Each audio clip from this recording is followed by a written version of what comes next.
everybody, and welcome to The Void, a show dedicated to filling the void between being an employee and becoming self-employed. Most people refer to starting your own company as taking the leap, as if you are blindly jumping off a cliff and into the unknown. This show is here to help you understand that it doesn't have to be that way. As always, if you like what you're hearing on the show, please do us a favor and help share The Void with someone who might also be wanting to start their own company. We saw an opportunity to help others understand that self-employment is well within your reach, and just as our businesses have grown organically and by word of mouth, we want this show to grow the same way.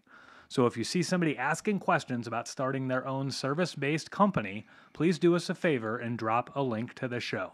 I'm your host, Mitch Smedley, and with me as always is David Hilton. Mitch, what's up, buddy? It is Tuesday of a short week. Oh, yeah. It's like a Monday, Tuesday. It does feel like a Monday. Yeah. Yesterday was Memorial Day. You texted me this morning, and I was like, why the fuck is Mitch texting me today? Yeah. Oh, yeah, it's Tuesday. Yeah. Oh, shit. I better get myself together. Yeah. Got a show to do. Got a show. Got a show. What are we going to talk about? Today's show topic is how to get boatloads of Google reviews for your company without having to go through a review agency. There's a lot of companies out there that you can pay that will get you a lot of Google reviews. I'm going to tell you how we do it, and I'm going to tell you how to do it that doesn't cost you a dime. Literally, it does not cost you a single penny. And it's all organic, and it's all genuine, and it's all authentic, and you'll get a lot better Google reviews out of it. So more genuine Google reviews. More genuine, exactly, yeah. Exactly. People can tell. Like when you click on it, and the first 10 are, oh, they did a great job, or it's not short, but it's really long, like it's a paragraph. They were great at this.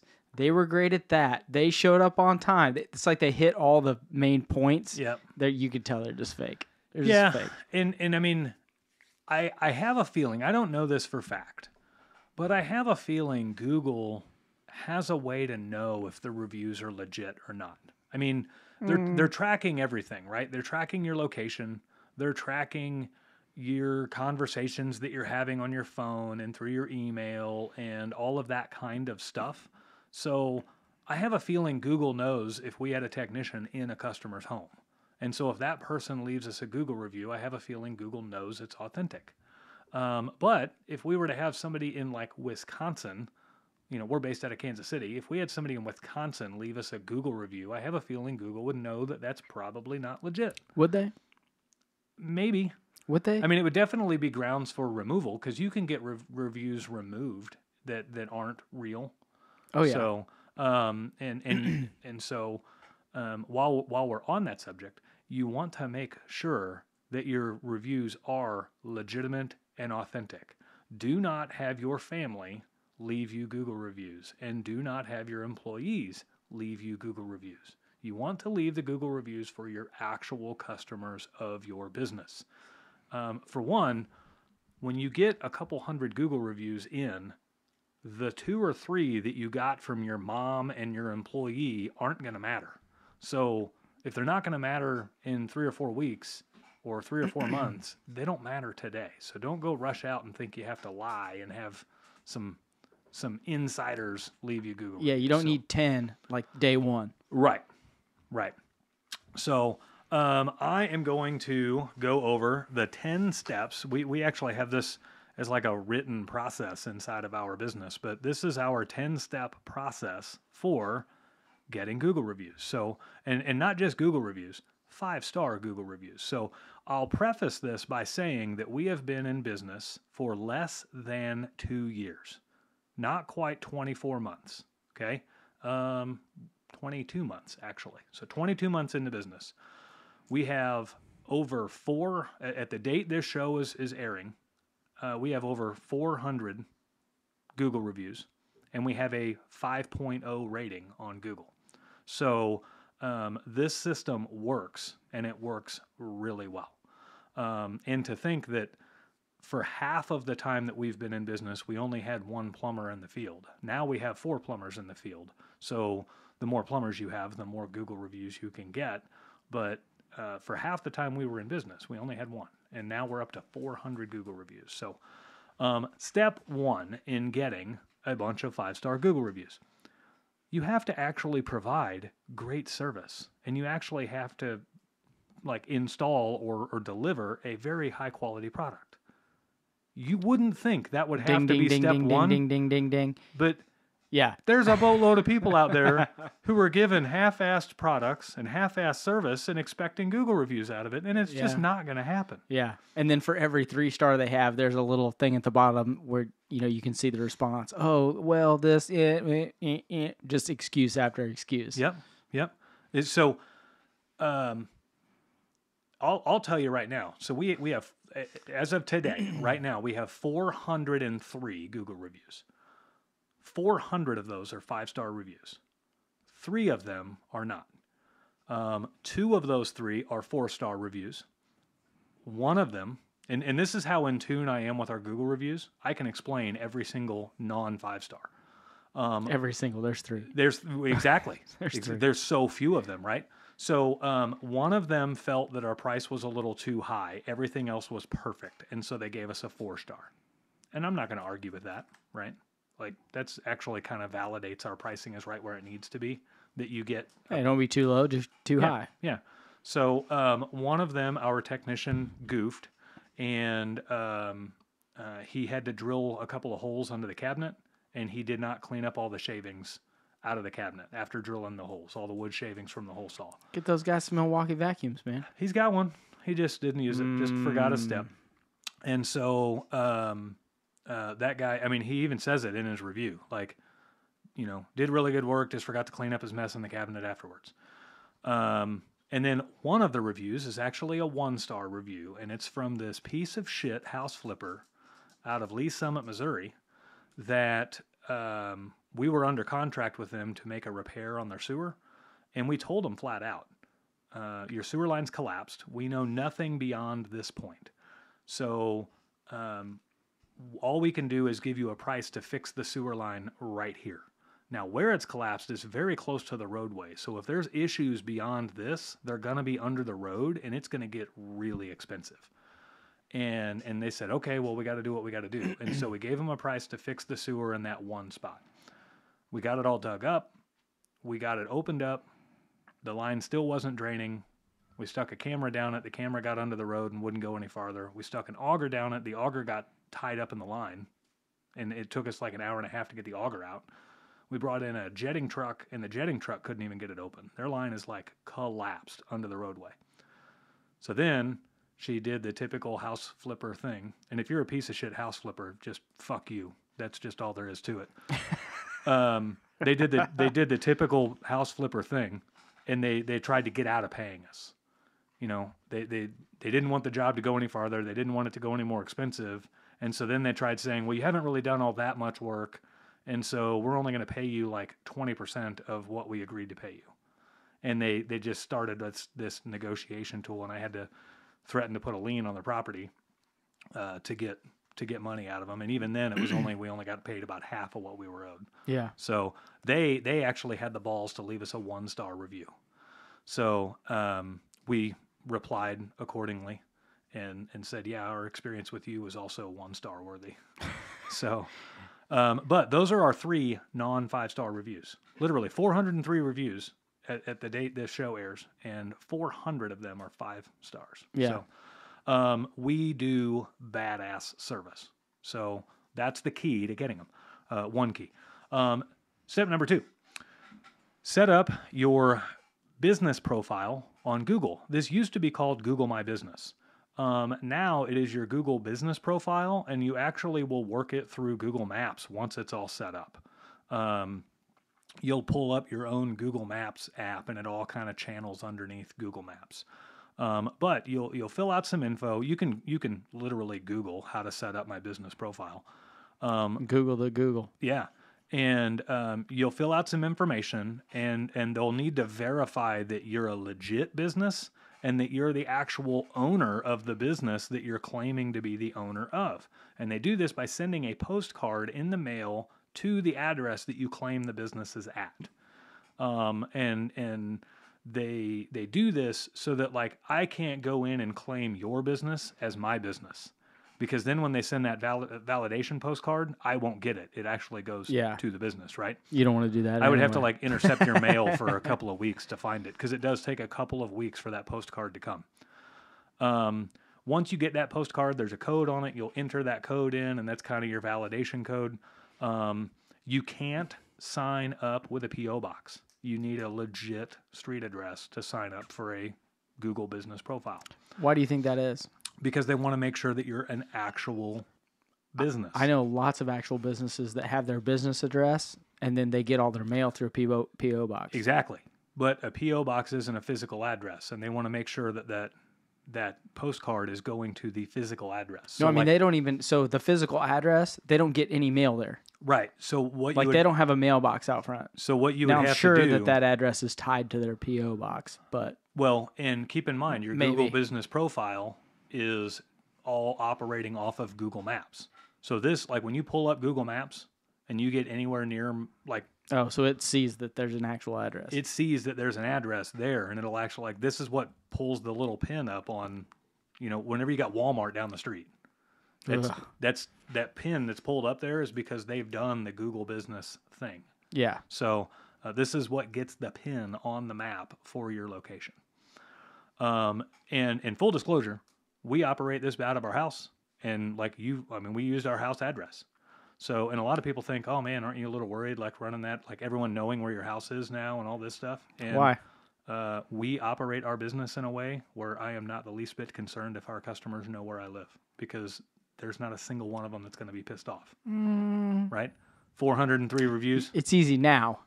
When you get up to 10,000, well, there will probably be we won't be operating it out of our house probably at that not. point. We'll have an office at that probably point. Not. So, once your business profile is set up, now you can register and list yourself as the owner. So once you're the owner of the profile, this gives you the ability to upload pictures and post to your business profile. This also gives you the ability to reply to reviews. Now, you're still not ready to start getting Google reviews yet. This whole process takes like a month to get all this set up. By the time they get you the postcard and you get everything set up, so don't think that you're going to like quit your job today and be able to get Google reviews like tomorrow. Realistically, you need to give yourself about 30 days to get all this set up. And we talk about that a lot just that's why we have the preparation steps. Right. You know, it takes more time than you think it's going to take. Yeah. And if you to be well prepared, it's going to take time. Yeah. And if you haven't yet started your business yet, then you're going to want to, about a month and a half, maybe 6 to 8 weeks before you're actually going to open your doors and launch, you're going to want to do all this. So mark that down, that about 6 to 8 weeks before you open, start getting your Google My Business things set up and ready to go. So now that you're logged in and you're listing yourself as the owner, then you can create a nice profile pic and a background cover photo. It's kind of like Facebook where you have a profile and a cover photo. The Google My Business thing is very similar to that. I personally use our logo for our profile pic, and then I have a nice photo of our mission statement that I use as our cover photo. So it looks good on Google. It makes so adding those photos in there, just like when you get a friend request from somebody on Facebook and they have no profile photo, you immediately think they're like a scammer, right? Same thing here. You got to put good photos on there, otherwise your customers are going to think you're not legit. I like the one where it says Habib Juarez, and then it's like a smoking hot blonde. Oh, and you're like, what? Yeah. See my nudes here. Yeah, like, what? Yeah. Click. Yep. I mean, I don't see... What? There's no nudes. What are you searching to get those, David? I've never seen those. I'm not searching. They just pop up on my fucking Facebook feed all the time. I don't get it. I get a lot of 50... For some reason, I don't know what group I'm in. I get a lot of 50s and 60s singles stuff like pop up in my Facebook feed. Man, what are you searching? It's all them emails I send him that say 50s and 60s singles on the bottom in white font. For those that listen to our previous episode. I'm married. I'm 40, and I don't know why I'm getting this stuff. It's like a bunch of old grannies with gray hair. I'm like, what the fuck is going on? Why am I 60 singles? Anytime you get ads like that, just remember that they're monitoring your search history, so it's your own doing. It's Facebook. I don't search anything. I'm on Facebook. I am on some muscle car groups for sale. See? And fishing. It's probably the Who fishing drives a muscle boats. car? Bunch of single 50 and Old 60-year-old guys. Yeah, you're dudes, probably right. right? Oh, I had to get out of those groups, I guess. I Yeah. don't know. Oh, man. So after you get all your profile pic and your cover pic loaded up, then you can actually start making posts on your Google My Business page. And so for those that have followed the show, we've done a show on how to run your social media. And so like if you Google, like if you search our show and just type in social media, you should be able to find it. Yeah. I can't remember what episode it's in. I have no idea. I think it's in one of the core episodes. We should probably get like a list over here on the wall that says know, what these. We talk about it every 2 weeks. We do, but we're not that organized with this show. Maybe we should be. Maybe it's time to. Maybe it's time to do. What step is 9? Episode 9, step 6. Evaluate performance, make adjustments, and improve. There you go, buddy. Step 6. Maybe it's time to move on. Move up. So this is not like your social media. People go to social media to be entertained. People go to your Google My Business profile or your Google Business profile. They go to there to learn about your business. So this is where you want to post those pictures of whatever it is that you do for a craft. If you are a lawn care provider, this is where you can dump tons of photos of really good looking lawns that you've cut. If you're a plumber, this is where you can dump photos of water heaters and piping that you've installed. Hairdresser, all of that kind of thing. This is where you can dump a lot of those photos. So you want to get in a routine of doing, we do like one every 5 to 7 days. And sometimes we'll go like a month without doing one just because it slips my mind. But once you have a bank of photos, the key with Google is you want to get a bank of anything in there, right? You want to get a bank of 30 or 40 photos in there. And you don't want to just do 30 or 40 all at once. So you want to get a bank of 30 or 40 photos. You want to get a good bank of reviews in there. So at this point, we've got 400 reviews. We're established. We're legit. I could really slow down on getting Google reviews, and it probably wouldn't affect things too much other than it wouldn't keep us as fresh. So now initially we got a whole bunch of reviews early on because we wanted to look as established as we could. Well, now we get reviews to just keep things fresh and keep things current. It would look weird if our most recent review was like 4 weeks ago. So Yeah, you probably need. I would say one a week.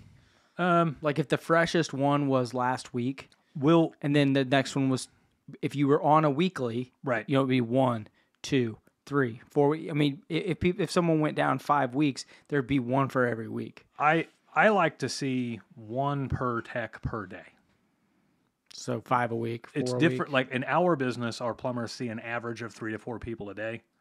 You're asking them to get get one. Well, we ask everybody, but one of those customers should do it. You hope. You would hope, right? You hope. So, that's the other thing about Google reviews. Even when someone has a stellar experience, they won't leave a review. Yeah. But when someone has a bad experience, they leave a review. We're going to talk about how to shed that here in a minute. Not shed, just people do that. Yeah. And then you have to deal with it. Well, it's easier to get bad reviews than it is to get good reviews. Absolutely. Unless you don't say when you're leaving the home or when you're talking to a customer, look, this is salesmanship 101. Yep. It is hard to squeeze that in somewhere without sounding like you're trying to ask them to do it. Well, we're just very upfront with them. We flat out ask them to do it, and I'll go over all of that here on the lower steps. But yeah, we just flat out ask them. We don't rely on them to come at us. We ask them. Salesmanship 101. Do this for me, please. So once you have all of your pictures up there, and you've got a good 5 to 7. Post pictures on your Google My Business page or your business profile. Now you're ready to start getting reviews. So you'll want to make it incredibly easy for a customer to give you a review. Just like what you said, customers won't go out of their way to give you a good review, but if you piss somebody off, they will move mountains to leave you a bad review. Yeah, and by mountains, they mean walk over, kick their cat off the chair, and go click, click, click, click. And then blame that on you. Yeah, and then there's your review. Yeah. Shit, right there in front of you. So I used to work at a company where this is when Google reviews, so this would have been about 10 years ago. This is when Google reviews were becoming really, really popular. I mean, they were already there, but not all companies were quite on board with them yet. And so I was a manager at this company, and the general manager came to all the managers and said, we want you guys pushing your guys, your teams, to get more Google reviews. And we need more Google reviews. The other guys in town are getting a bunch of them. We need them. And so we started pushing all of our guys to get Google reviews. And we just weren't getting very many, and this went on for like weeks. And here we were pressuring all of our guys. We were getting pressure from general management, and it just wasn't happening. And so finally, I had like this epiphany or something, and I'm like, I'm gonna like see what it takes. I know my guys are asking the customers for Google reviews, but we're still not getting them. I'm like, what's it take to give a Google review? And so I tried, and I couldn't figure out how to leave the company that I worked for. I could not figure out how to leave them a Google review. And so, and now granted, this was 10 years ago. Things are different now. But so the next management meeting we were in, the GM was pushing all of us to give Google reviews. And I said, you know, I'm not going to name drop who it was, but I said, hey, how about you, like you've got your computer hooked up to the screen right now. We're all looking at it. How about you log in and leave us a Google review? And he kind of got a little red-faced a little bit. He's like, well, okay. I don't know what you're getting at, but okay. And so he jumps on the internet, and he can't figure out. And he's like 3 to 5 minutes in, and he still can't figure out. And he's mad as fuck now, right? So, and he said, so what's your point, Mitch? And I said, well, I think I've just proven it that we're asking our customers to leave us Google reviews, but nobody knows how to do it. And you just tried for 3 minutes. I mean, our customer's probably going to give up after 60 seconds of trying. Yeah. So, do you tell him, hey, dude, I tried for 10, I couldn't do it either. I said I couldn't do it either, right? And we did these manager meetings once a week. And so I said, tell you what, next week I'm going to have a solution for you. I don't know what it is yet, but I'll figure out something. And so I figured out a link. Like there's, once you figure out how to leave a Google review, it's a website. It's a link, right? Yeah. And so, and we're going to go over this here a little bit later on, this is what we do in our company. But I was able to take that link and I could email it around. So I tried like emailing that link to somebody else in the office, and they could click on it and immediately, would you like to give a Google review for such and such company? And I'm like, okay, so that's the key. But this link is like a mile long, right? So yeah, at that time you had to go to, this was 10 years ago, you had to go to an outside website and create like a shortened, abbreviated link to where the link was only like maybe 12 characters long. But so we had that crazy long link converted to an abbreviated link. And then I started emailing that around and everything worked. And so then we were already working in a company that emailed customers the invoice. And so it's just in the invoice title. I changed our email message body to say, if you've received 5-star service, click here and let us know. And then I had that link underneath it. And it worked. And so so the next week in the manager's meeting, I told them this is what we need to do. I've changed our email message body. So now our technicians just have to tell the customers, you know, there's a link in the email that I'm getting ready to send you, and you just have to click that link. And literally, we went from getting like 1 Google review a month to getting like 20 Google reviews a week. Now, this was a big company. It had like 100 employees. But we went from getting 1 a month to like 20 a week the moment we gave a customer one-click access to Google reviews. Yeah. So I know that was a crazy long-winded story, but I needed to tell it because that's how important it is that you make it easy for your customers to do it. Did you get a bonus for that? Yeah. What do you think? No. I think no. Right. Would be the answer. So what you'll do is now you don't even need to like shorten the link, right? Now we can do things called hyperlinks. So in our CRM that emails our customers the invoice, I can put hyperlinks in the CRM. And what a hyperlink is it is words in the paragraph that turn blue. Yeah. And those words, when you click on those words, it'll actually take you to a website, right? It transcribes the link into something else. So like our invoice literally says, if you've received 5-star service, click here and let us know. Yeah. And the words click here and let us know are blue and then they're underlined. hyperlinked, right? And so the customer can literally click click here and let us know, and it takes them right to leave a Google review. I'm going to hack your website, and the new click here stuff is going to send you to, I don't know where yet, but I'm going to figure something fun out. Right? Make my own website. If you are not doing Dave's emailed 60-year-old invoices. grannies, click here. That would be bad. If you're not doing emailed invoices, if you don't have a CRM and you're still doing paper invoices, you still have a customer's phone number. You can text them the link as well. So don't think you have to be doing emailed invoices for this to give them one-click access. You can literally text them, hey, thanks for letting us take care of you today. If we gave you 5-star service, please click on this link and let us know. You can't text a hyperlink, like it's going to have the crazy long link in it, but that's fine. But yeah, So it'll say click here, and then have the long link that they can just hit. yeah. And we don't run into this as much anymore. And as time goes on, it's less and less, but it's still enough that I'm going to bring it up. iPhone users might not give you a Google review because they might not have a Gmail account. Every Android user has to have a Gmail account. You have to have it to run the Android platform. iPhone users might just have an iCloud account and not a Gmail account. And nobody is going to go create a Gmail account just to give you a review. So it's virtually impossible to have 100% penetration whenever it comes to, I just made Dave laugh because I said penetration. No, how juvenile are we? It's because you said 100% penetration. It has nothing to do with penetration.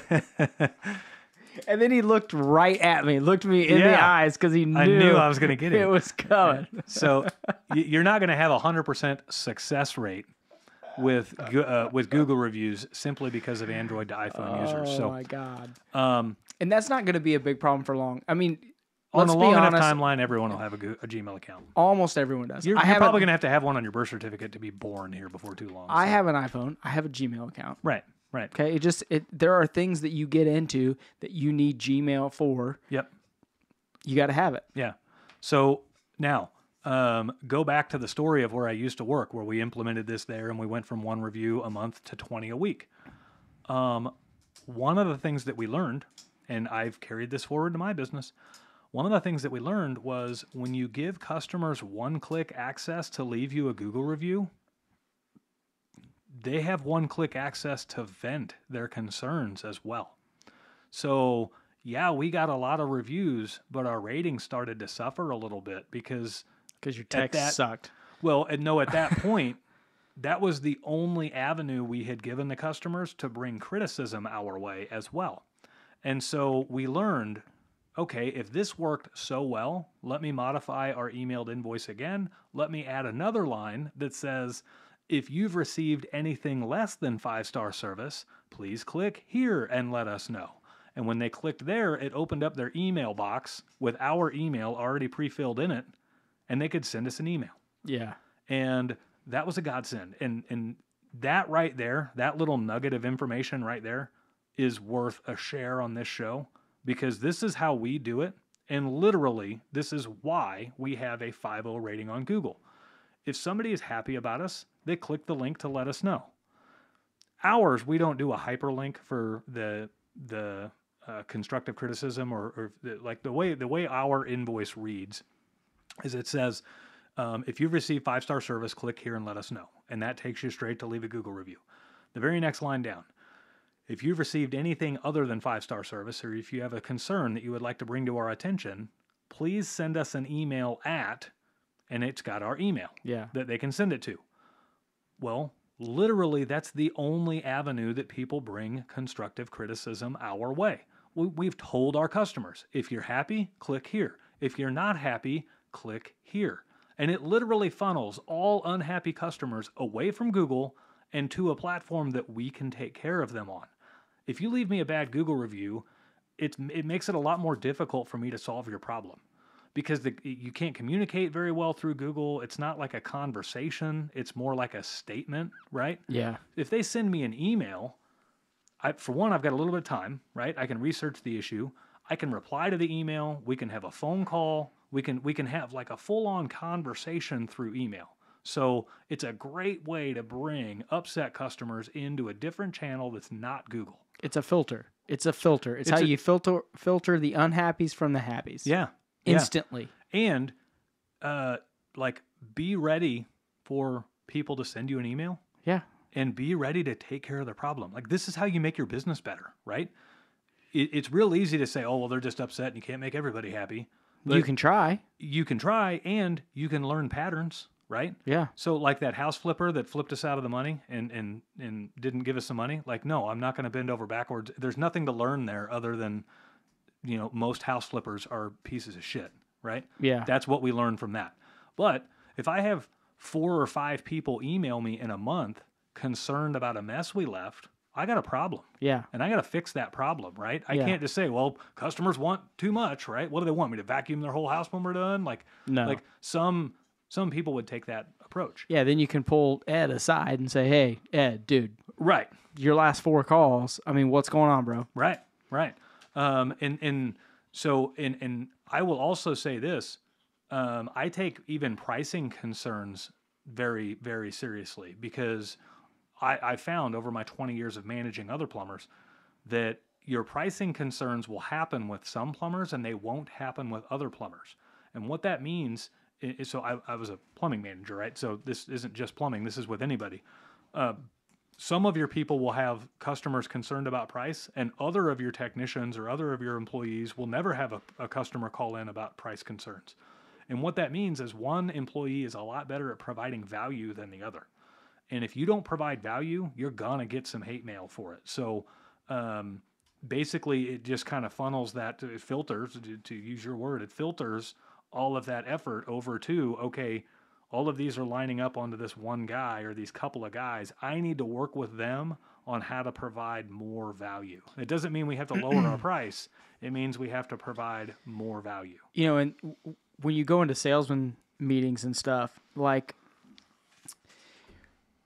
when you have an employee who's a rock star but doesn't have personality, but like literally every call is perfect, every call is to the T, he never has issues, but then people are worried about the price that you guys are. It's amazing that when you can go inside someone's home and be personable with them and pet the dog and have a smile on your face, they are almost always, if they're getting the same service, they're willing to pay more money for that. Yeah. Okay, because you're providing them a personal experience in their home. Yep. It sounds so stupid. No. You're a plumber. You're fixing a toilet. No, you're not. Right. You're a liaison for your company that is in that house. Yep. And man, I mean, when you go into an older, say you're going into an old, I'm just picking any example here. You go into an older lady's home and she's alone and she's got a dog, and you spend 10 minutes talking to her about something that has nothing to do with plumbing. Yeah. And your company's expensive and you've given her the proper repair that she needs. And you paid attention to her dog. She doesn't care that it costs her $50 extra. Right. So when you start getting guys that are, when you start getting 4 or 5 guys and then you see one that is a great plumber, but he's an introvert maybe. Yep. Maybe he just isn't really outgoing, but he does an excellent job. Yeah. It's not a red flag, but that's something you can pull up and say, hey man, Yeah. look, let's talk about just, what's going on here, how you interact with customers, Yep. things like that. And you're making it easier for him to make sales. Yep. You may be, by bringing it up, you may make his job easier. Maybe he's super nervous. Yeah. And you just having a little meeting with him may free him up. Yep. To be a better salesman later. Well, and to some degree too, you can't fix it, right? Like there's always going to be but you can improve. You can improve. There's always going to be people on your team that are better at getting Google reviews than other people, and you're gonna after a while you're gonna realize that there's gonna be like one guy that's notoriously the worst at getting Google reviews. I have multiple ways that I measure the success of my guys. Google reviews are one of them, but I've got other ways as well, right? And so if a guy's not getting a ton of 5-star Google reviews, I don't really throw too big of an alarm. Now, if the guy's not getting a ton of 5-star Google reviews and he's getting me a lot of concerned emails, well, that's an alarm. When we're talking about concerned emails with price because he's just not buttering the roll. Right. You know? Right. So There's a couple of different ways to do it, but you'll learn, especially if you have a team of guys, you'll learn that there's going to be one or two guys on your team that are a lot better at getting Google reviews than others. And Mitch is, they're all service guys. They all kind of do the same thing. But if you balloon into a bigger company, or you're a company that does a lot of different things, maybe moving someone from a specific area in sale, not necessarily sales, but service, from one area to the other, could also alleviate that situation. It can. Hey, maybe this guy should be on when we get sewer calls that are a real nasty, dirty mess, people don't want to be dealing with them anyway. They don't want to be standing over his shoulder. Yep. Maybe he flourishes there instead of the water heater calls and the, kitchen sink. I'm just using plumbing as an example. Yep. Maybe where the customer's not one-on-one or can't be one-on-one the entire time, maybe that's a better avenue for them. Yeah. Maybe they're more comfortable there also and can do better. Right. Yeah, I mean, I've got guys that are better at getting reviews than others, and I think it just has to do more with their personality than anything else. I will take a few minutes and drive home. As a person that's delivering the service, right? And this doesn't matter whether you're a plumber, HVAC guy, electrician, haircutter, lawnmower, doesn't matter. There are jobs where you're putting in significantly more effort than the average for the same or maybe even less money, right? Yeah. Let's take, for example, plumbing. We have a service charge to come out to somebody's house. Let's say their repair is kind of one of those weird gray area, middle ground, kind of diagnostic only repairs. Like we fix it while we're trying to learn what it is type of thing. Yeah. That's a charge, or that's a call where you're not going to be able to charge very much, but that should also throw up a massive green flag to drive hard for that Google review. Here's a customer that you solved their problem for almost no money. Yeah. That is like the prime 5-star Google review customer right there. They are going to be happier than almost any other customer out there. They may have been fearing some big repair bill and you fixed it with a minor adjustment. Like, push that customer for a 5-star review more than anybody else. Well, because you don't have to push them that hard. Right. You just got to nudge them. Right. Like, hey. Now, and they're on it usually. On the flip side, push your most expensive customers for a 5-star review as well. You would be amazed how often, like, a lot of people are like, well, I paid a whole lot of money for this. I don't know if I want to, like, they kind of get nervous because they're not all that confident in their price. Those are the best ones. What's crazy is, like, the most expensive customers means that they've bought a lot of your time, which means you've had tons of time to deliver them enormous amounts of value, and they can see that. Yeah. And so they are more likely to give you those are the reviews that are like a paragraph long. When you were in their house for a day and a half, replacing all of their drain pipes. Or 3 days. Right, yeah. Right. So, and they get to know you in those situations. And if they get to know you and you do feel like you have a good, I don't want to say friendship, but you have a good rapport with them over those entire 3 days and they seem happy, it is easy for them because they have developed a quasi-relationship with you. Yep. Not only are they going to call you back, but they're happy to sit down for 2 minutes and just type up a quick 8-line mini paragraph and post it. Yeah.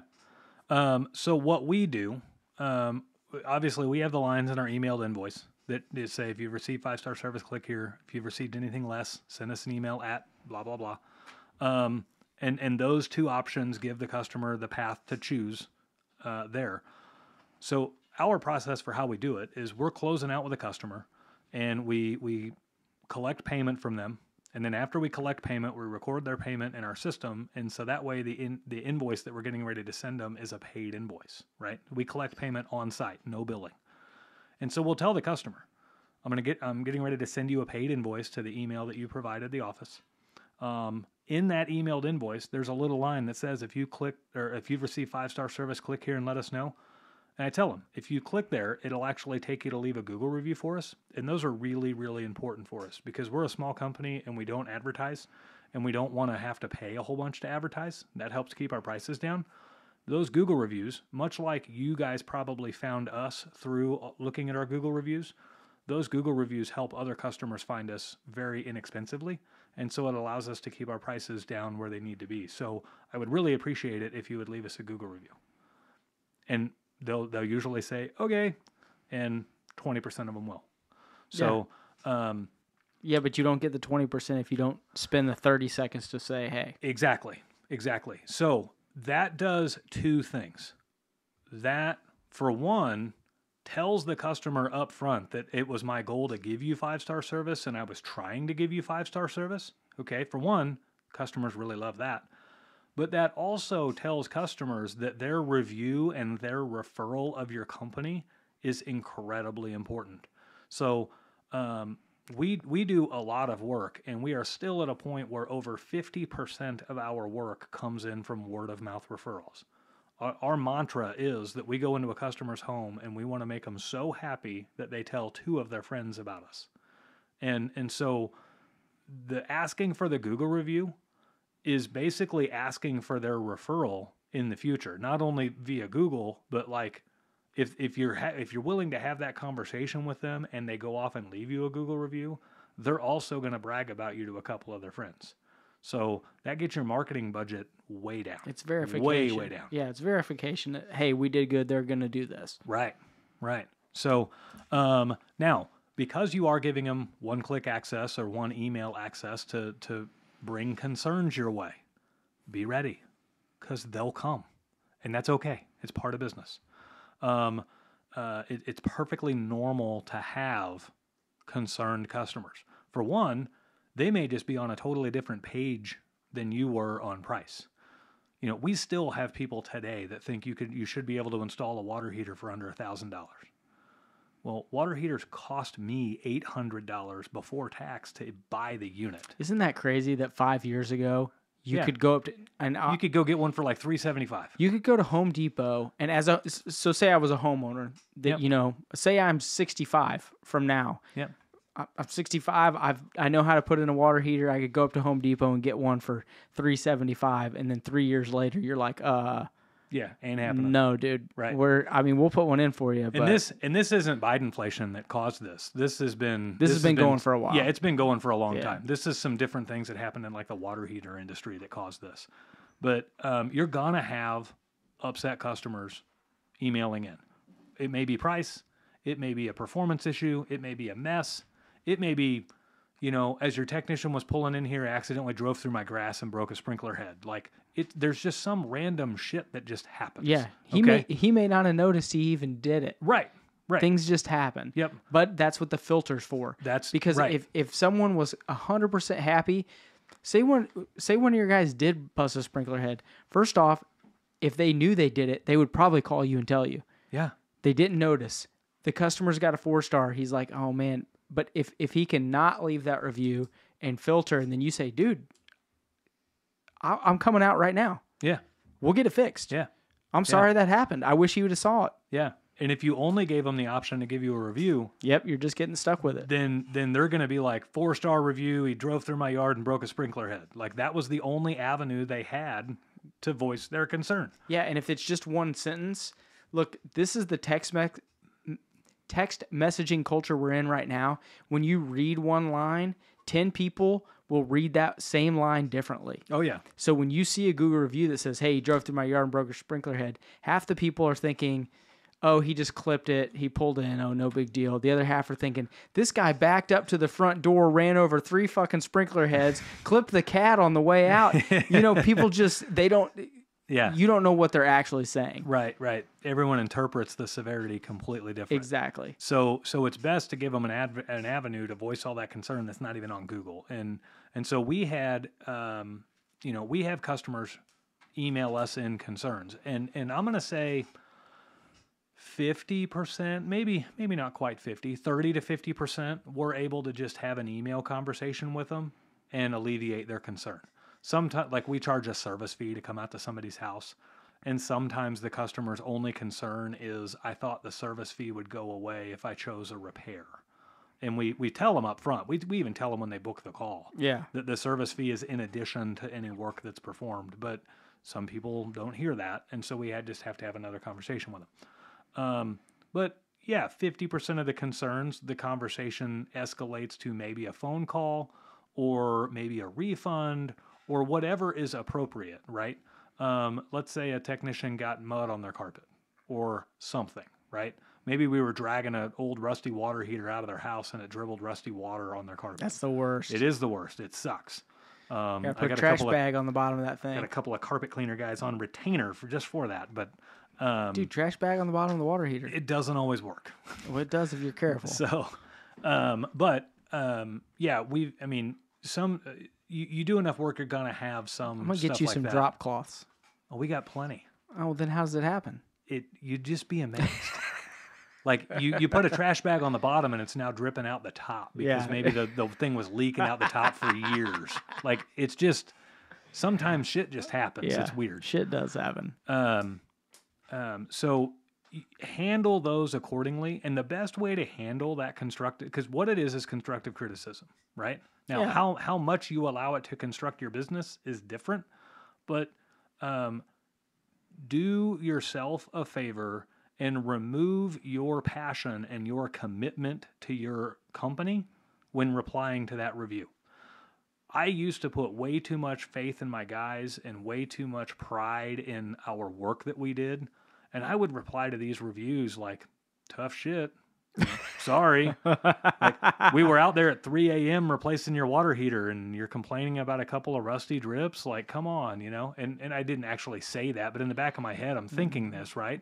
Well, that shaped how I would reply to these reviews. And it wasn't good. It wasn't positive. So you will do a lot better if you can remove all of that passion from the review and strictly take a third-party, candid, like customer service role and just be like, oh man, I'm really sorry to hear that. What can we do to make it better? And you'd be amazed what the customers say. Even if it inflames you to no end, Yeah. it will help you in the long run. Yeah. Well, and I always ask the customer flat out, like, what can we do to make it better? Right? Because you'd be amazed what they say. They may have white carpet with like 5 rusty spots on it from water. Yeah. That would cost me $1,000 to have their carpet cleaned.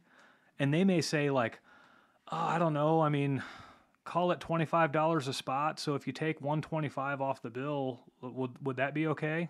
And I'd just say like, done. Yeah. Right? For one, they just saved me $900. Yeah. But for two, it's what they wanted. And I matched them on the level that they were at. And now they're happy, right? I gave them no friction. Yeah. So now if they said like, oh, this carpet's, it's $5,000 carpet. It's a Persian rug, bitch. Right. We're gonna have an on-site visit for that, right? Yeah. We're gonna look at that one a little bit deeper. But you'd be amazed. A lot of customers are used to having to like call in the dogs whenever they're upset and like escalate this thing way high just to get a response. And so the moment you give them a really caring response right from the get-go, it defuses an upset customer really quickly. Well, and think about it. A lot of people are like, oh, I don't want to give a refund. I don't want to do this. I don't want to do that. Think of it as, okay, so you're starting out your business right now and you're not paying for advertising. Right. Okay. That's advertising that you're paying for. Yeah. And it's really cheap advertising. It's a $50 refund on a $900 job. Cheap. And you know what?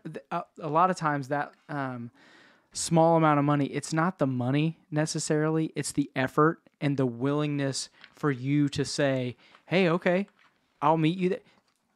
The effort with the customer is what continues to get sales with them and with people that they talk to. Yeah. Okay, that's just advertising 101. And you may not.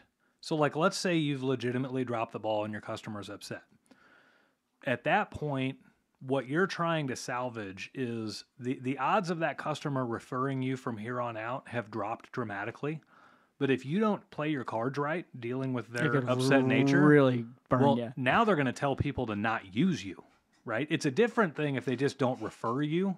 Yeah. And if they're actively telling people, well, don't use this company because they ruined my rug and wouldn't pay for it, right? Yeah. So, heck, one of my 5-star reviews is like, so we talked about this on a show, I don't know, 6 or 8 episodes ago. We flooded a house twice.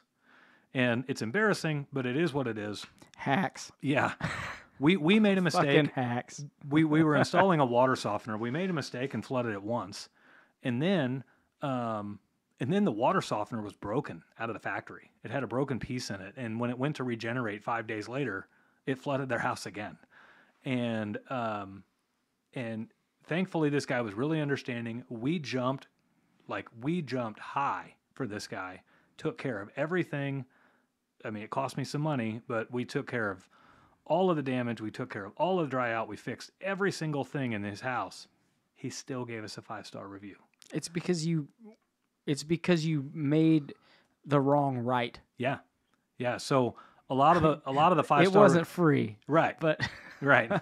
you paid for that advertisement. Right. Now, just imagine if I would have went to that guy and have been like, tough shit, well, that stuff happens. Or if I gave him friction, if I made him like have to work for me making it right. Yeah, like an insurance agent. Yeah. Like a fucking insurance agent. You got to beat those guys to death to get them to pay for shit that you've been paying for 22 years. Yeah. Yeah. I'm going to be fired up on those turds. The biggest scam in American history. Fuckers. So that about wraps up our show for getting Google reviews. I know that this process is not widely used, and especially by small companies. I'm just going to come out and say it. This is probably the most shareable show we have ever done because of the amount of value we just gave you guys is massive. You follow that process to a T, you implement it in your business, and you're going to start seeing Google reviews. Now, keep in mind, you have to ask every single customer for one. It's that important. It's 30 seconds. Right. It takes 30 seconds to talk to them. You start doing that and your Google reviews start climbing, your business will become really successful, and you're welcome. So the only thing we ask for in return is that you send this show to somebody else going, hey, you want to know how to get Google reviews? These guys got a pretty bang up idea and it fucking works. And it's not how do you get Google reviews, it's how do you generate business. Right. So I'll end it on this. We've got 400 Google reviews. We've got 4 plumbers. Okay. That's not 100 Google reviews per plumber. I personally, so our first employee that we hired is coming up on their first anniversary with us. So a year ago today, I was still the only plumber we had in the company. And it just came up in my Facebook memories like 3 days ago. So 1 year ago, I was our only plumber. We hadn't been in business yet for a full year. We had only been in business for like 10 months, and we already had 200 Google reviews. So I personally, myself, using this method, was able to get 200 Google reviews in 1 year.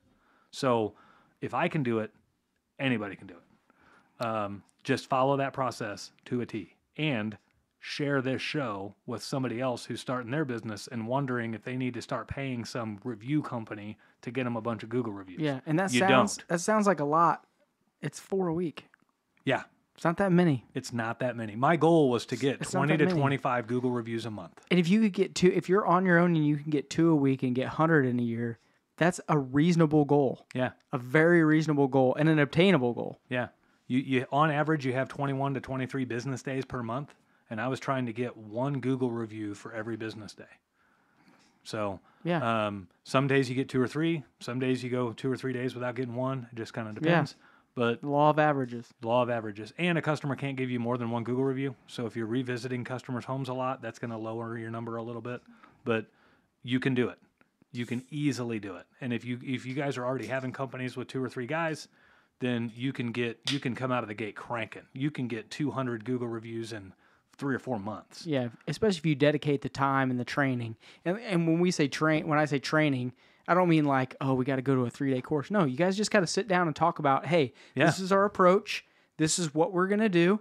Just do it on every house, guys. Yeah. Yep. And we're going to get there. Yep. Okay? So, guys, if you have any other... One more thing. What about giving a stipend to guys for Google reviews when you start out? Yeah, absolutely. Like, that's hands down. So, we spiff our guys for every Google review. I thought you did, Yep. and I'm surprised you didn't bring that up. Yep. So we provide a financial incentive for our guys to get Google reviews because that's advertising. We literally pull that incentive from our advertising budget. So there you go. And that helps dramatically. So their Google review is probably more beneficial advertising than any other kind of advertising we do. So I'm happy to pay them a little bit of a spiff for them to get a Google review. So that wasn't in place when I got my 200, but It's in place now, right? So Oh man, it's tough. It's tough being you sometimes. it's tough being me sometimes. So, guys, again, if you have any questions about Google review stuff, feel free to send them to us. Ask Mitch at mitchsmedley.com.